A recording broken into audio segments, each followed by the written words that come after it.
वळूया पुढच्या बातमीकडे। मारकुटा नगरसेवक रमेश म्हात्रे याची कोठडी आज संपणार आहे। कल्याण कोर्टात रमेश म्हात्रेच्या सुनावणीसाठी उशीर होतोय।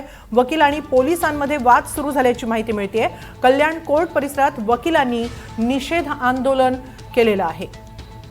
याबाबत अधिक माहिती घेऊया आमचे प्रतिनिधी अमजद खान यांच्याकडून। अमजद, काय नेमकं घडतंय कल्याण कोर्ट परिसरामध्ये? हेमालिक, शिवसेना शिंदे गटाचे नगरसेवक रमेश म्हात्रे आणि त्यांच्या 3 कार्यकर्त्यांची आज पोलीस कोठडी संपणार आहे आणि त्यामुळे या चौघांना 2:30 वाजता कल्याण कोर्टात पोलीस हजर करणार होते। मात्र या ठिकाणी वकील आणि पोलिसांमध्ये परत वाद झाला। वकिलांचा आरोप आहे की शुक्रवारी जेव्हा पहिल्यांदा रमेश म्हात्रे यांना हजर केले गेलं, कोर्टामध्ये पोलिसांनी गोंधळ घातला होता आणि त्यांना वकिलांना मज्जाव करण्यात आले होते।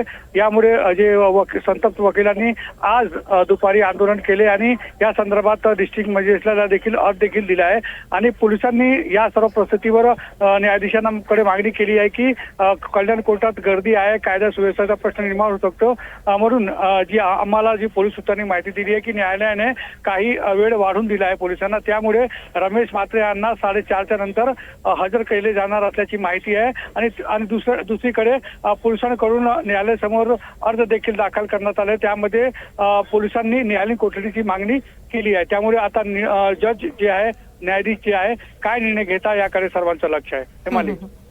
नक्की, धन्यवाद अमजद, आपण दिलेल्या या सविस्तर माहितीबद्दल।